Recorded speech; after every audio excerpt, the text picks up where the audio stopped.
بہت سی باتیں ہیں جو بھی سربستہ راز ہیں، بابا چانی نے ٹھنڈا سانس بھرتے ہوئے کہا۔ کیا مطلب بابا؟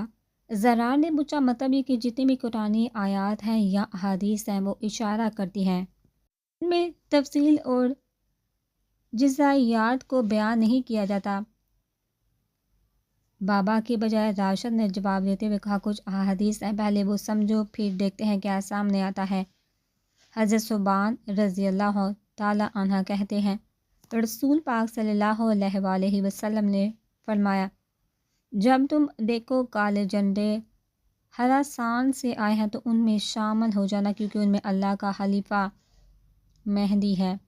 دوسری حدیث جو سنن ابی ماجد کی ہے کہ حضرت عبداللہ سے روایت ہے، وہ کہتے کہ ہم رسول پاک صلی اللہ علیہ وآلہ وسلم کے پاس تشریف فرما تھے کہ بنی ہاشم کے کچھ نوجوان آئے، جن کو دیکھا آپ صلی اللہ علیہ وآلہ وسلم کی آنکھیں سرخ ہو گئی اور چہرے کا رنگ تبدیل ہو گیا۔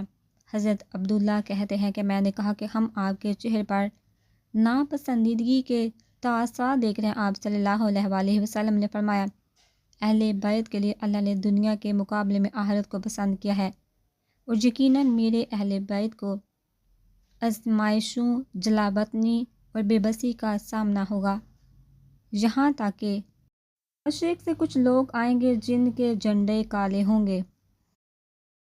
چنانچہ وہ مجاہدین امارت حکومت کا سوال کریں گے، لیکن یہ بنو ہاشم ان کو امارت نہیں دیں گے، سو وہ جنگ کریں گے اور اس پر ان کی غیبی مدد کی جائے گی اور وہ غلبہ پا لیں گے، تو بنو ہاشم ان کو امارت دیں گے لیکن وہ اس کو قبول نہیں کریں گے، اور وہ میرے اہل بیت میں سے ایک شخص یعنی مہدی کو امارت دیں گے، جو زمین کو عدل و انصاف سے اس طرح بھر دے گا جیسے وہ اس سے پہلے ناانصافی سے بڑی ہوئی تھی، تو تم میں سے جو بھی اس وقت موجود ہو ان لوگوں کے ساتھ شامل ہو جائے، ہوا برف پر گھسیٹ کر آنا پڑے۔ ایک اور حدیث میں ہے جس میں حضرت ثوبان رضی اللہ تعالیٰ عنہ فرماتے ہیں کہ رسول پاک صلی اللہ علیہ وآلہ وسلم نے فرمایا، تمہارے ایک خزانے کی خاطر 3 شخص قتال کریں گے اور مارے جائیں گے، تینوں حکمران کے بیٹے ہوں گے، لیکن وہ خزانہ ان میں سے کسی کو بھی نہیں ملے گا۔ پھر مشرق کی جانب سے سیاہ جھنڈے نمودار ہوں گے، تو تمہیں ایسا قتل کریں گے اس سے قبل کسی نے ایسا قتل نہ کیا ہوگا۔ اس کے بعد آپ نے کچھ باتیں ذکر فرمائی جو مجھے یاد نہیں۔ پھر فرمایا، جب تم ان مہدی کو دیکھو تو ان سے بیعت کرو، اگرچہ تمہیں گھٹنوں کے بل گھسیٹ کر جانا پڑے، کیونکہ اللہ کے خلیفہ ہوں گے۔ کچھ سمجھ آئی لیکن مکمل نہیں۔ ہولا نے بے بسی سے کہا، سر آپ ہی سمجھے، آپ ہی بہتر سمجھا سکتے ہیں۔ راشد نے بابا کی طرف دیکھتے ہوئے کہا۔ بابا نے ایک لمبی خو کی اور دوبارہ کرسی سے ٹیک لگا کر کہنے لگے، ان احادیث کے مطابق خراسان سے کالے جھنڈے والے آئیں گے جو ناقابل شکست ہوں گے کہ کوئی چیز ان کو روک نہیں سکے گی۔ وہ انڈیا اور راستے میں ہر چیز کو فتح کرتے ہوئے فلسطین تک جا پہنچیں گے۔ آپ کا مطلب ہے طالبان؟ ہولا نے حیرت سے آنکھیں پھاڑ کر پوچھتے ہوئے کہا، دیکھو یہی باتیں ہیں جو سربستہ راز، بے شک علم غائب اللہ کے پاس ہے، اور ہمارے پاس کچھ علامات پہنچی ہیں جن پر نظریں رکھنا ضروری ہے۔ اگر حالات کو دیکھیں تو کچھ یوں ہی لگتا ہے، کیونکہ امریکہ سے بھی بڑی سپر پاور روس تھی جو طالبان سے ٹکرائی اور ٹکڑے ٹکڑے ہو گئی۔ امریکہ میں 48 ممالک کے اتحاد کے ساتھ طالبان سے جا ٹکرایا، لیکن وہ بھی اب زمین چاٹنے پر مجبور ہو گیا ہے۔ اس وقت بھی افغانستان کے 60 سے 70% حصوں پر طالبان کی حکومت ہے۔ اب اگر سوچیں تو حیرت ہوتی کہ 2 عالمی نیوکلیئر طاقتیں کام سی فوج سے ٹکراتی ہیں اور تباہ ہو جاتی ہیں۔ اس لیے تو یہی ظاہر ہو رہا ہے کہ طالبان کے ساتھ اللہ کی مدد ہم حقائق اور حدیث نہیں ٹھکرا سکتے، کیونکہ خراسان میں بھی افغانستان کا بہت بڑا پاکستان کا سرحدی حصہ اور کچھ ایران کا سرحدی حصہ شامل تھا۔ لیکن پاکستان تو طالبان کے خلاف رہا ہے، ان کی وجہ سے ہی پاکستان میں کلاشنکوف کلچر اور افیون چرس وغیرہ عام ہوئی ہیں، خودکش دھماکے وغیرہ شروع ہوئے۔ ہولا نے حیرت اور کشمکش میں کہا، کیونکہ عوام میں یہی مشہور تھا عام طور پر، اور میڈیا میں بھی ہر طرف یہی تجزیے اس نے سنے تھے۔ لو جی سر جی، آپ کی اپنی بیٹی بھی میڈیا کا شکار ہوئی ہے۔ راشد نے ہنستے ہوئے کہا، ہمارا المیہ یہی تو ہے کہ ہمارے نبی پاک صلی اللہ علیہ وآلہ وسلم نے 1400 سال پہلے کہہ دیا تھا کہ جو بات سنو اس کی تحقیق کر لو۔ آج ہماری عوام 80% وہ ہے جو وہی سنتی ہے جو میڈیا سناتا ہے، وہی دیکھتے ہے جو میڈیا دکھاتا ہے، اسی پر یقین کرتے ہیں جس پر میڈیا یقین دلانا چاہتا ہے۔ بابا نے ٹھنڈا سانس بھرتے ہوئے کہا، بی بی تم تحقیق کرو گی تو حیران رہ جاؤ گی۔ افغانستان میں پوسٹ کی کاسٹ کی شرح تقریباً 0 پر آ گئی تھی۔ طالبان کے دور میں ان کی صحتی اور اسلامی قوانین کی وجہ سے، اور پاکستان کی آرمی نے پہلی بار طالبان کی وجہ سے سکھ کا سانس لیا تھا، اور افغانستان کی صحت کی طرف سے کیونکہ ادھر سے مداخلت کا امکان نہ ہونے کے برابر رہ گیا تھا۔ لیکن یہ سب تبدیل تب ہوا جب امریکہ نے افغانستان پہ حملہ کیا تو طالبان دفاع کرنے پر مجبور ہو گئے۔ انڈیا کو موقع مل گیا وہاں سرمایہ کاری کرنے اور وہاں بیٹھ کر افغانستان کی کٹ پتلی حکومت کے تعلقات بڑھانے، جس میں انڈیا کامیاب ہو گیا اور تحریک طالبان پاکستان کی آرمی بلوچستان پاکستان میں اپنا کھیل کھیلنے لگ گیا۔ جاؤ ذرا تحقیق کرنا، خود کش حملے پاکستان میں مشرف کے دور میں شروع ہوئے، اس سے پہلے ان کا کوئی وجود نہیں تھا۔ اسی وقت کلاشنکوف کلچر شروع ہوا، اسی وقت منشیات کی شرح بہت بڑھ گئی۔ بابا جانی نے وضاحت کرتے ہوئے کہا، اب تو امریکہ بھی پاکستان کی منتیں کرنے پر مجبور ہو گیا کہ تہاڈی مہربانی ساڈے طالبان نال معاہدہ تے صلح کروا دو۔ راشد نے مسکراتے ہوئے کہا، جب سے امریکہ اور طالبان میں امن کی بات ہوئی، امریکہ سے زیادہ بھارت کی راہیں نکل رہی ہیں، کیونکہ وہاں بھارت کی ساری سرمایہ کاری ڈوب چکی ہے۔ پاکستان کی مجبوری بن چکی ہے کہ وہ طالبان کے ساتھ کھلم کھلا سپورٹ کرے، کیونکہ انڈیا اور کابل کی حکومت میں بہت اچھے تعلقات ہیں۔ بھارت نے اسی لیے ایران سے بہترین تعلقات قائم کرتے ہوئے چابہار بندرگاہ قائم کی تاکہ وہ پاکستان کا سہارا لیے بغیر افغانستان سے تعلقات بنا سکے، افغانستان کو متبادل راستہ مل سکے تاکہ پاکستان کو انڈیا اور افغانستان کے درمیان سینڈوچ بنایا جا سکے۔ لیکن طالبان کے فتح امریکہ کی پسپائی نے انڈیا کا خوف چکنا چور کر دیا ہے۔ چین اور روس اس معاملے میں پاکستان اور طالبان کے ساتھ کھڑے ہیں۔ بابا جانی نے کہا، اس کا مطلب امام مہدی کا دور بہت قریب آ چکا ہے، غزوہ ہند بھی قریب ہے، کیونکہ طالبان ابھر رہی ہے، ان کے ساتھ پاکستان بھی کھڑا ہے، اور چین بھی، اور انڈیا جنگ جیسی غلطی کر کر منہ کی کھائے گا۔ اللہ نے سوتے ہوئے کہا، ایگزیکٹلی، راشد نے جواب دیا۔ حضور پاک صلی اللہ علیہ وآلہ وسلم کی احادیث کے مطابق جب امام مہدی کا ظہور ہوگا، اس وقت خیبر تک یہود اور نصارے کی حکومت ہوگی۔ اس کا آثار نظر آنے لگ گئے ہیں، کیونکہ رفتہ رفتہ تمام عرب ممالک اسرائیل کو تسلیم کرنا شروع ہو چکے ہیں۔ اسی لیے کہا تھا، چھانٹی شروع ہو چکی ہے، جو جس کیمپ میں ہے وہ وہیں جا رہا ہے۔ بابا جانی نے افسردہ لہجے میں کہا، یہ سب ہمارے اندازے، مگر اتنا پتہ کہ احادیث کے الفاظ تو پورے ہو کر رہیں گے اور اہل نظر سمجھ رہے ہیں۔ راشد بھائی نے اپنی بات کا اضافہ کرتے ہوئے کہا، اسی بات کو بابا نے آگے بڑھاتے ہوئے کہا، دوسری حدیث کو دیکھیں تو ابھی کچھ ہفتوں پہلے ہی کئی سعودی شہزادوں کو گرفتار کیا گیا، جس میں مشہور ولید بن طلال بھی شامل تھا۔ بغاوت کی خبریں بھی مشہور ہوئی تھی، اور اندرون حالات سعودی اور شاہی خاندان میں اختلافات جنم لے چکے ہیں، اور حدیث کے مطابق بادشاہ کی وفات ہوگی، جس کے بعد بادشاہی حاصل کرنے کے 3 شہزادے لڑیں گے، جنہیں کالے جھنڈے والے آ کر ہرائیں گے، اور پھر یہ امارات حضرت مہدی کے حوالے کریں گے۔ بے شک اہل نظر سب سمجھ رہے ہیں۔ ماسٹر نے آتے ہی وہ جار میز پر رکھا اور لڑکی کو گردن سے پکڑا اور جار کی طرف لے جانے لگے۔ لڑکی مچلنے لگی اور کہنے لگی، بابا پلیز لاسٹ ٹائم چھوڑ دے، اب نہیں پلیز۔ مگر ماسٹر کچھ نہیں سن رہا تھا۔ حیدر انتہائی پریشان ہو گیا، پتہ نہیں ماسٹر کیسی سزا دینے والا ہے۔ اس کے دل میں ہول اٹھنے لگے، اس کا دل کیا وہ ماسٹر کی منت کرے کہ اس بار وہ لڑکی کو چھوڑ دے، لیکن ایسا کہنے کی ہمت نہ ہوئی۔ حیدر کے برعکس وہ لڑکا دلچسپی سے یہ سب دیکھ رہا تھا، اور اس کے چہرے پر اشتیاق کے تاثرات تھے، جیسے وہ سزا دیکھنے کے لیے بے چین اور بے قرار ہو۔ حیدر کو اس لڑکے پر حیرت ہونے لگی، جو بجائے پریشان ہو کے دلچسپی اور مزے میں سے دیکھ رہا تھا۔ ماسٹر نے ایک ہاتھ سے جار کا ڈھکن کھولا اور لڑکی کو گردن سے دبوچ کر اس کا منہ اس جار کے اندر ٹھونس دیا۔ جار کے اندر شاید کوئی گیس تھی، کیونکہ حیدر کو ہلکا ہلکا سا دھواں سر سے نکلتا دکھائی دیا، اور باقی سارا سانس کے ساتھ اس لڑکی کے اندر جا رہا تھا۔ تھوڑی دیر ماسٹر نے ایسے ہی پکڑ کر رکھا لڑکی کو، پھر لڑکی کو چھوڑ کر جار کا ڈھکن بند کیا۔ وہ کرسی پر آ کر بیٹھ گئے۔ حیدر دہشت ناک ہو کر لڑکی کی طرف دیکھنے لگا، جس کا چہرہ سرخ ہو رہا تھا۔ 1-2 بار اس لڑکی نے سر جھٹکا، پھر اس کے منہ سے قہقہ نکلا اور لڑکی زور زور سے ہنسنے لگی۔ حیدر کو لگا جیسے وہ لڑکی پاگل ہو چکی ہے۔ حیدر خوف سے کھڑا ہو کے وہ کبھی لڑکی کو دیکھتا، کبھی ماسٹر کو مکمل سے اطمینان سے اپنی کرسی پر بیٹھا تھا۔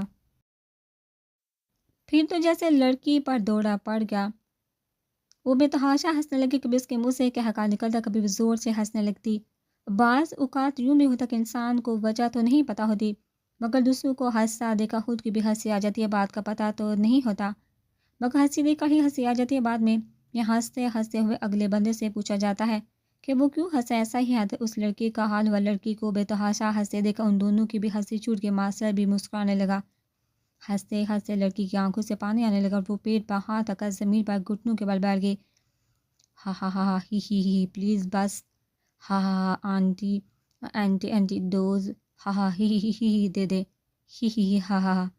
بے تحاشا ہنستے ہوئے لڑکی نے بڑی مشکل سے ایک فکرہ کہا۔ حیدر کی بھی ہنسی تو نکل ہی تھی، مگر اس لڑکے کا بھی ہنسی کے مارے برا حال ہو رہا تھا، اس کی آنکھوں سے بھی پانی آنے لگ گیا تھا۔ لڑکی اب ہنستے ہنستے زمین پر لوٹ پوٹ ہو رہی تھی۔ اس گیس کو نائٹرس آکسائڈ کہتے ہیں، عام لفظوں میں اسے فلائنگ گیس بھی کہا جاتا ہے۔ یہ انسان کو ہنسنے پر مجبور کر دیتی ہے۔ ماسٹر نے وضاحت کرتے ہوئے کہا، حیدر حیران ہے کہ کیا ایسی بھی کوئی گیس ہوتی ہے؟ اس نے دل ہی دل میں سوچا، بابا پلیز، لڑکی نے ہنستے ہوئے کہا۔ حیدر اس عجیب و غریب سزا کو دیکھ کر حیران ہو گیا۔ اسے اب سمجھ آئی کہ وہ لڑکا اتنی دلچسپی سے کیوں دیکھ رہا تھا۔ غالباً ماسٹر اس طرح کی عجیب و غریب سزا دیتا رہتا تھا۔ لڑکی کا برا حال ہو چکا تھا، اس کی آنکھوں سے پانی نکل رخسار سے ہوتا ہوا سر کے بال میں جذب ہو رہا تھا۔ آخر ماسٹر کو رحم آ گیا، اس نے جیب سے ایک چھوٹی سی شیشے کی بوتل نکالی، اس کا ڈھکن کھولا اور لڑکی کی ناک سے لگا دیا۔ کچھ ہی دیر میں ہنسی کم ہوتے ہوتے ختم ہو گئی، لیکن لڑکی زمین پر ہی لیٹی رہی، اٹھنے کی ہمت ہی نہیں ہو رہی تھی۔ یونیورسٹی کا ایڈیٹوریم بڑا ہوا تھا، لوگوں سے رنگ برنگے آنچلوں کی بہار، چیمگوئیاں کی بن بنہٹ، کچھ ہنسی کی آوازیں پورے حال میں پھیلی تھی۔ اسٹیج کے پیچھے دیوار پر ایک بڑا سا پاکستان کا جھنڈا آویزا تھا۔ اسٹیج پر 7 کرسیاں نیم دائرے میں ایک سائڈ پر رکھی تھی، ان کرسیوں کے سامنے ایک کرسی رکھی تھی۔ ایسا لگ رہا تھا جیسے ایک سائڈ پر ایک کمیٹی بیٹھی کہ سامنے ایک کرسی پر کوئی ملزم۔ چند ہی لمحوں میں وہاں 3 پروفیسرز یونی کے اور 2 افراد کسی NGOs کے نمائندے، ایک DC جو آج کے چیف گیسٹ بھی تھے، اور ایک مذہبی رہنما آ کر بیٹھ گئے۔ جیسے وہ سب ہال میں انٹر ہوئے تھے، پورے ہال میں ایک بار تو خاموشی چھا گئی تھی۔ ہال میں کرسیوں کو 2 اطراف میں لگایا گیا تھا، ایک طرف لڑکیاں بیٹھی تھی، درمیان میں راستہ، اور دوسری طرف لڑکے بیٹھے تھے۔ عائزہ نے فرنٹ رو کی اس سیٹ پر قبضہ کیا جہاں اسٹیج بالکل سامنے تھا۔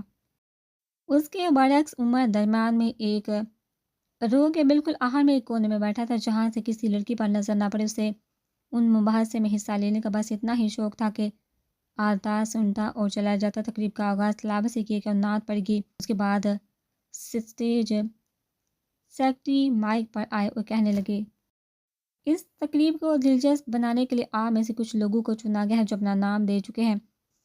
ان سے یہاں موجود پینل سوالات اور بحث کرے گا، تو اس حصے میں پہلا جو نام ہے وہ ہے مس راحیلہ فاروقی کا۔ مس راحیلہ فاروقی سے دعا صاحب اسٹیج پر تشریف لے آئیے۔ فرنٹ رو میں بیٹھی ایک لڑکی اٹھی اور اسٹیج پر جا کر اس سے ایک کرسی پر بیٹھ گئی جس کا رخ 7 کرسیوں کی طرف تھا۔ مباحثہ شروع ہو کے لڑکی میں کانفیڈنس تو تھا، مگر اس کے جوابات اور بحث انہی پوائنٹس کے گرد گھومتے تھے جو عام طور پر مشہور تھے۔ مثلا جدید تعلیم کا نہ ہونا ایک رکاوٹ ہے، عورتوں کو آگے نہ آنے دیا جاتا، سیاستدان اپنے مفاد کی خاطر کام کرتے ہیں، وغیرہ وغیرہ۔ 15 منٹ گزرے تو راحیلہ کو ٹائم آور کا بتایا گیا تو اٹھ کر اپنی سیٹ پر واپس چلی گئی۔ نیکسٹ اناؤنسر نے اعلان کیا، ہمارے نیکسٹ اسٹوڈنٹ ہیں محمد عمر فاروق، لاسٹ سیمیسٹر، ڈپارٹمنٹ آف اسلامیات۔ عمر اپنی جگہ سن ہو گیا، اس کے اندر طوفان سے چلنے لگا۔ اسے لگا جیسے اس نے غلط سنا ہو۔ اس نے ادھر ادھر دیکھا مگر کوئی کھڑا نہ ہوا۔ یہ کیسے ہو سکتا ہے، اس نے تو اپنا نام نہیں دیا، نہ لکھوایا، ضرور کوئی غلط فہمی ہوئی ہے۔ اتنی دیر میں اناؤنسر نے دوسری مرتبہ اس کا نام پکارا۔ اس سے اگلی رو میں اس کا ایک دوست میٹ بیٹھا تھا، اس نے چلا کر کہا، سر یہ جہاں ہے۔ آدھے حال کی نظریں عمر نے خود پر محسوس کی، اسے عجیب سی گھبراہٹ محسوس ہونے لگی۔ پلیز آپ اسٹیج پر تشریف لے، اناؤنسر نے عمر کی طرف دیکھتے ہوئے کہا۔ بے احتیاط عمر اٹھ کر کھڑا ہوا، اسٹیج کی طرف چل تو رہا تھا، مگر اس کو یوں لگ رہا تھا جیسے اس کے قدم من من کے ہو گئے ہو۔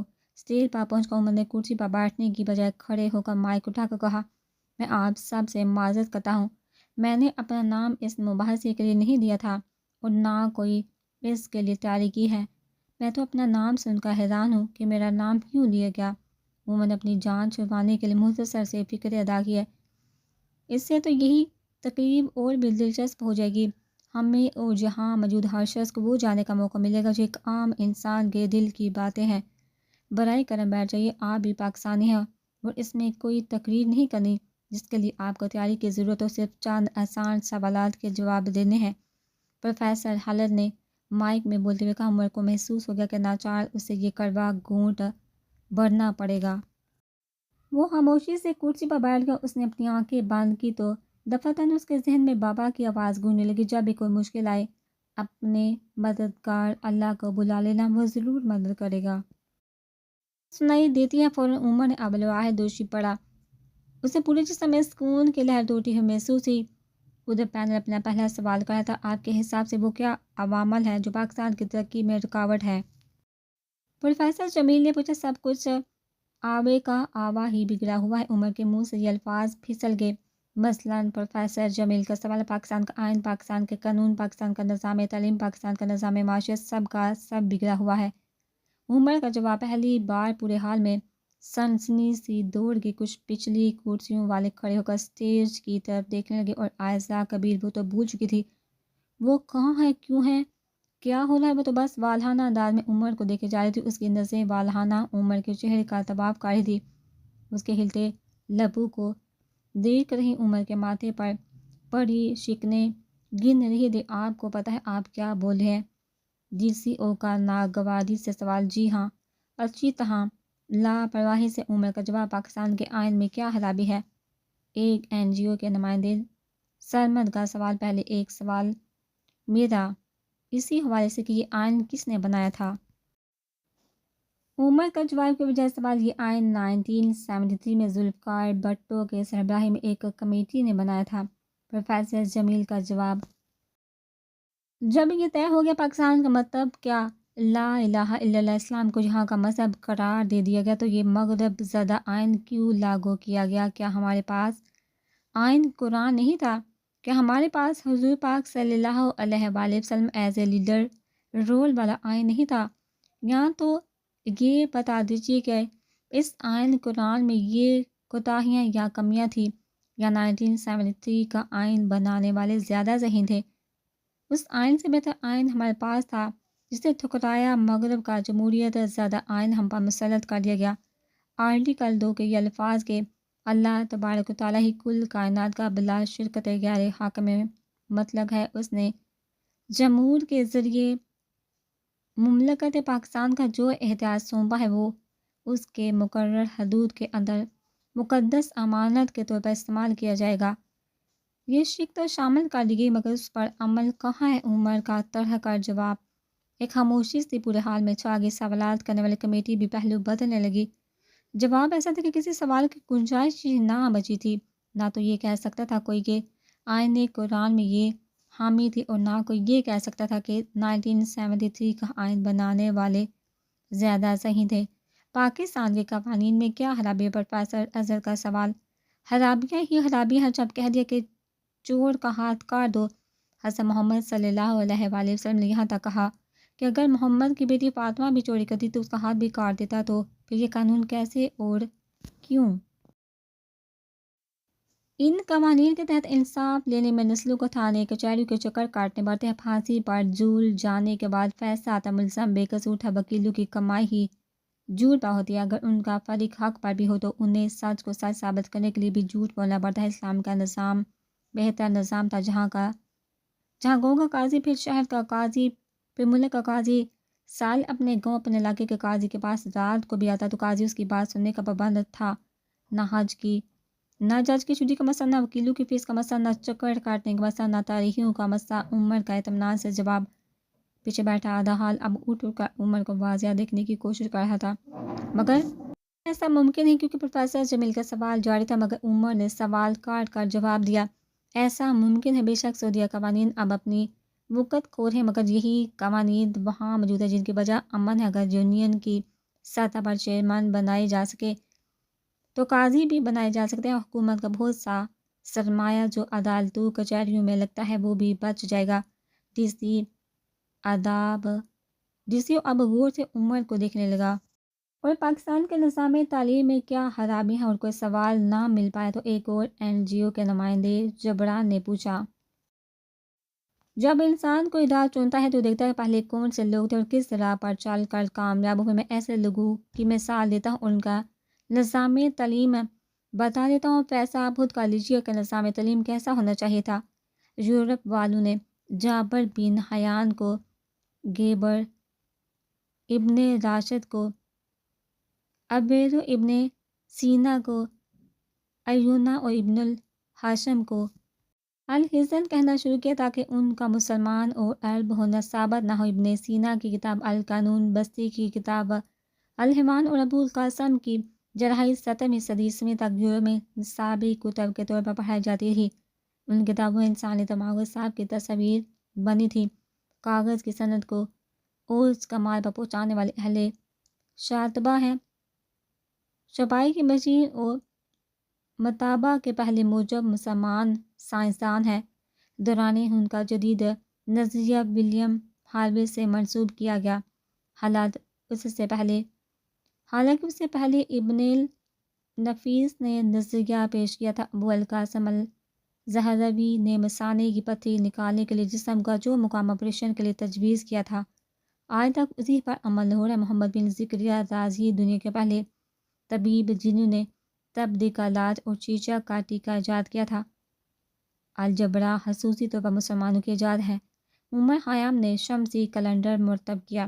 سورج اور چاند کی گردش، سورج گرہن، علم المیقات میں بہت سے سیاروں کے بارے میں غیر معمولی سائنسی معلومات بھی البرونی جیسے نامور مسلم سائنسدان نے فراہم کی۔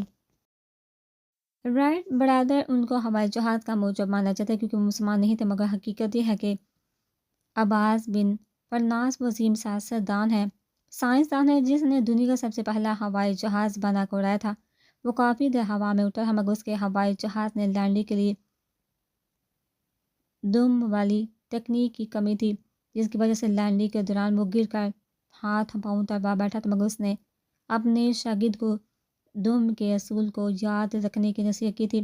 اب آتے ہیں ان کے نظام تعلیم کی طرف۔ اس دور میں اطالق یعنی ٹیچرز ہوتے تھے جو بچوں کو ابتدائی تعلیم گھر پر جا کر دیتے تھے، اس کے بعد مدرسے تھے جو حکومت کی تنخواہوں پر نہیں چلتے تھے، ان مدرسوں سے اعلیٰ تعلیم حاصل کی جاتی تھی۔ اب نہ تو وہ ٹیچرز ہیں نہ وہ مدرسے، اب اسکولز ہیں، کالجز ہیں، یونیورسٹیاں ہیں جو بس پیسہ کمانے کے لیے ایک کاروبار بن چکا ہے۔ عمر کا انتہائی تفصیل سے جواب اب لاس یہ بھی بتا دے نظام معیشت میں کیا بڑا ہے۔ ڈی سی او کا دلچسپی سے سوال سود۔ ہماری معیشت کی بنیاد ہی سود اور اس کے رسول پاک صلی اللہ علیہ وآلہ وسلم سے جنگ لڑ کر رکھی گئی تو کامیاب کیسے ہوتی؟ لین دین میں سود ہو تو ترقی نہیں ہو سکتی، تباہی ہوتی ہے۔ رسول پاک صلی اللہ علیہ وآلہ وسلم نے فرمایا، صاحب مکس ٹیکس وصول کرنے والا جنت میں داخل نہیں ہوگا۔ اور پاکستان کی حکومت کیا کرے؟ ٹیکس پر ٹیکس لگا کر IMF کا سودا ادا کریے۔ خنزیر پر تکبیر پڑھ کر چھری پھیرنے سے وہ حلال نہیں ہو جاتا۔ محترم چیف گیسٹ صاحب، عمر کا جواب: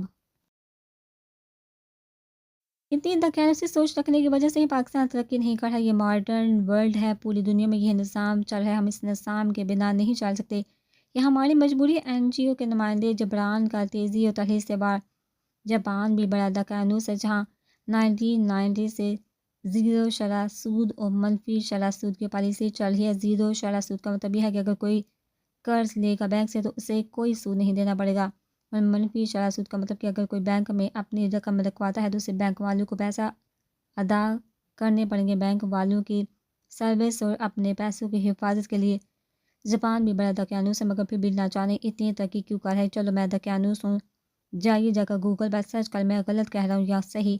عمر کا جوابی وار اور طنز جواب: جبران بغلے جھانکنے لگا، اس پالیسی پر ڈنمارک کے مرکزی بینک نے 2012 سے عمل شروع کر دیا ہے۔ یورپین سینٹرل بینک نے 2014 سے، سوئٹزرلینڈ نے 2015 سے، برطانیہ، روس وغیرہ بعض دوسرے ممالک کورونا کے بحران میں اس پالیسی کو اختیار کر ہے اور زیادہ ہے۔ کچھ عرصے پہلے تو امریکہ نے بھی اسی پالیسی پر عمل کرنے کا اعلان کیا تھا۔ انہوں نے شرح سود میں کمی بھی کی ہے اور اسے زیرو تک لے جانے کا ارادہ رکھتے۔ ساتھ ہی یاد ہے پاکستان اسٹیٹ بینک نے بھی بے چال دکھتے ہوئے شرح سود میں کمی کی ہے۔ عمر نے کہا لگایا اور کہنے لگا جس بات کو اسلام نے صدیوں پہلے بتا دیا تھا، تجربات کے بعد، نقصانات کے بعد دنیا مجبور ہو کر اسی طرف آنے پر مجبور ہو رہی ہے، اور پاکستان کے لیے ویسے تو بہت مشکل ہے زیرو اور منفی شرح سود پالیسی پر عمل کرنا، لیکن اگر امریکہ برطانیہ نے ایسا کیا تو ان کے پیچھے پیچھے انہوں نے بھی کام کرنا شروع کر دی۔ اس کا مطلب یہ ہے کہ آپ کو پاکستان بسا نہیں۔ جی سی او نے پوچھا میں نے کب ایسا کہا، لیکن میرے اس ملک کے ساتھ جو غلط کیا جا رہا ہے میں اسے غلط کہوں گا، درست نہیں۔ اور یہی پاکستان سے محبت کی بات ہے۔ دنیا کی تاریخ میں صرف دو ایسی جگہ جو اسلام کی بنیاد پر وجود میں آئی، ایک مدینہ جس کا مطلب پاک جگہ کہ پاکستان جس کا مطلب بھی پاک جگہ۔ پاکستان 27 رمضان المبارک کا وجود میں آیا۔ دنیا کے لیے سب اتفاق ہو سکتا ہے، مگر میرے لیے میرے رب کا اشارہ ہے کہ پاکستان سے اسلام کا کوئی بڑا کام لیا جائے گا۔ آپ نے شاید نوٹ نہیں کیا میرے 5 منٹ اوپر ہو چکے ہیں۔ یہ کہہ کر عمر اٹھا اور واپس اپنی سیٹ کی طرف چلنے لگا۔ منتظم نے چونک کر گھڑی کو دیکھا۔ وہ بھول چکا تھا کہ مباحثہ ہو رہا اور ایک ٹائم لیمٹ مقرر ہے۔ عمر اکیلا نہیں کھڑا ہوا، اس کے کھڑے ہوتے ہی حال کھڑا ہو چکا تھا اور تالیوں کی زبردست گونج اور تحسین کے ایسے نعرے بلند ہوئے کہ ایسا لگا جس سے حال کی چھت ہی اڑ جائے گی۔ وہ خاموشی پسند خاموش سا لڑکا جب بولا تو پروفیسر تک کو سب کچھ بھلا کے اس کی باتوں سے عائزہ کو لگا جیسے وہ سیاست دان بھی ہے، وہ قانون دان بھی ہے، وہ ماہر تعلیم بھی ہے، وہ ماہر معاشرت بھی ہے، وہ ماہر مذہبی۔ پتہ نہیں اگر وقت ملتا تو وہ اور کیا کیا بن جاتا، مگر حقیقت یہ تھی کہ وہ بس ایک سچا مسلمان اور مومن تھا۔ عائزہ نے پاس سے گزرتے عمر کی خوشبو کا گہرا سانس لے کر اپنے اندر سمونے کی کوشش کی۔ اسے بے اختیار اپنی پسند پر فخر ہونے لگا تھا۔ وہ دن تھا جس دن عمر پوری یونیورسٹی میں مشہور ہو گیا۔ قاسم اپنے ابو سیٹھ علیم اور نعمان کے ساتھ بیٹھا تھا جب وہ بھیانک فون کال آئی۔ سیٹھ علیم کے نمبر پر کال آئی۔ انہوں نے کال اٹینڈ کی تو دوسری طرف سے کرہد اور سرد آواز سنائی دی، تمہاری طرف سے کچھ راز لیک ہوئے ہیں، رپورٹ دو۔ سیٹھ علیم اور قاسم اس آواز کو پہچانتے تھے، وہ ان کے کسی بڑے کی آواز تھی جن کی اما پر وہ لوگ کام کر رہے تھے۔ سیٹھ علیم نے مختصر تو بس سارے حوال بیان کر دی اور ساتھ یہ بھی کہہ دیا کل تک اس سارے معاملے کو ختم کر کے فائنل رپورٹ پیش کر دی جائے، بس کل تک کی مہلت دے دی جائے۔ دوسری طرف سے بس ہو کے کہا گیا اور کال منقطع کر دی گئی۔ سیٹھ علیم ماتھے پایا پسینہ پونتے ہوئے کہنے لگے اوپر والوں کو بھی پتہ چل چکا ہے، یہ اب ہماری جانوں کا مسئلہ بن چکا ہے، مجھے نہیں پتا قاسم تم جو چاہے کرو اس لڑکی کے ساتھ، مگر مجھے ہر بات کی تہہ تک پہنچنا ہے، جتنا چاہے پیسہ خرچ کرو، جتنے مرضی بندے استعمال کرو، بس کل تک یہ معاملہ حل ہو جانا چاہیے۔ آپ فکر نہیں کریں، مجھے اب پتہ ہے مجھے یہ معاملہ کیسے ہینڈل کرنا ہے، قاسم نے سنجیدگی سے جواب دیا۔ اگلے دن حیدر بڑے جوش سے اٹھا، اسے یہی تھا کہ اب اس کی ٹریننگ ان دونوں کے ساتھ ہوگی، مگر اسے وہ دونوں کہیں نظر نہ آئے تو اس نے ماسٹر سے پوچھ لی، لیکن ماسٹر کا جواب سن کر اسے بہت مایوسی۔ ماسٹر نے کہا ان کا ٹریننگ کا پہلا مرحلہ ختم ہو چکا تھا، اس لیے انہیں دوسرے مرحلے کے لیے دوسری جگہ بھیج دیا گیا اور تمہارا تو پہلا مرحلہ ابھی شروع ہوا ہے۔ وہ سارا دن حیدر نے بڑی بے دلی سے ایکسرسائز اور دوسرے اسباق لیے، ماسٹر نے بھی اس کی یہ بے دلی نوٹ کر لی۔ شام کو ماسٹر سے کہا جتنی جلدی تم پہلا مرحلہ طے کرو گے اتنی جلدی تم ان کے ساتھ مل سکو گے۔ اس بات نے حیدر کے اندر پارا بڑھ دیا اور وہ جی جان سے اپنے کام میں لگ گیا، مگر وہ بھول گیا تھا کہ ماسٹر سے خوب پتہ ہے کیسے بینس کو چارے کا لالچ دے کر پیچھے لگانا ہے، کیسے جوش پیدا کر کے اپنی مرضی کا نتیجہ حاصل کرنا ہے۔ حالانکہ وہ تمام باتیں حیران کو تھی، لیکن ان تمام باتوں کے جاننے کے باوجود بابا اور راشد نے تفصیل نہیں بتائی کہ وہ کیا کرتے ہیں۔ ان کے بقول ابھی ہولا کے لیے یہ جانے کا وقت نہیں آیا۔ زرائن کو بھی اس بات پر بہت غصہ آیا تھا اور اس نے تو یہ بھی کہا تھا کہ منصور بھی انہی کا ہی ہم عمر ہے، مگر بابا جانی نے جواب دیا تھا بے شک ان کا ہم عمر ہے، مگر وہ سلجھا ہوا اور ان کی سوچ سے بھی آگے کی سوچ رکھنے والا انسان ہے، اس میں کچھ خوبیاں ایسی ہیں جن کی وجہ سے وہ بابا کی ٹیم میں شامل ہے۔ بابا کل رات کو ہی واپس چلے گئے تھے۔ ہولا بیٹھی تو یونیورسٹی میں اپنی کلاس میں تھی، مگر اس کا ذہن بار بار رات کو ہونے والے باتوں کی طرف بھٹک رہا تھا۔ ہولا کی نظر کلاس میں داخل ہوتے قاسم پر پڑی تو وہ تھوڑا چونک سے قاسم بنا کسی کی طرف دھیان دیے کلاس کی سب سے پچھلی رو میں اکیلا جا کر بیٹھ گیا۔ امال کی طرف اس نے ایک بار دیکھا، مگر امال کی سرد محل سے نظروں کا سامنا نہ کرتے ہوئے اس نے اپنے لیے نئی جگہ چن لی۔ سارے دن لیکچرز ہوتے رہے مگر قاسم جیسے ہر بات میں ٹانگ اڑانے کی عادت حالات معمولی لیکچر میں چپ رہا۔ آخری بجلی کے بعد ہولا یونی کی پارکنگ میں آئی۔ اس کی کار یونی سے باہر نکل کچھ فاصلے تک چلے گی کہ اسے روڈ کے کنارے کھڑا قاسم دکھائی دیے جو ہاتھ اٹھا کر اسے روکنے کا اشارہ کر رہا تھا۔ پہلے تو ہولا نے نظر انداز کر کے گزرنا چاہا، پھر خود بار بے پناہ اعتماد قاسم کی ڈیٹا کے متعلق تجسس کی کہ شاید اس سے کچھ پتہ چل جائے۔ کیسا ڈیٹا تھا؟ کیونکہ بابا نے اس کے متعلق کچھ نہیں بتایا تھا۔ ان باتوں کے زیر اثر اس کے پاؤں بریک پر جا پڑے۔ اگر اس نے کوئی حرکت کرنے کی کوشش کی تو اس کا انجام بہت برا ہوگا، ہولا نے دل ہی دل میں خود سے کہا۔ جیسے ہی کار قاسم کے پاس جا کر کے ہولا نے شیشہ نیچے کیا اور سوالیہ نظروں سے قاسم کی طرف دیکھا۔ قاسم دھیمے اور بجھے ہوئے لہجے میں بولا، اگر آپ برا نہ مانیں تو کیا 5 منٹ بعد ہو سکتی ہے؟ ہولا تھوڑا حیران تھی کیونکہ اس سے لگا تھا کہ قاسم اس سے تانو تیز لہجے میں بات کر کے کہیں تو میں آپ کی گاڑی میں آ جاتا ہوں یا آپ میری گاڑی میں آ جائیے، یا یہیں باہر کھڑے ہو کر بات کر لیتے۔ قاسم کا لہجہ ہنوز دھیما تھا۔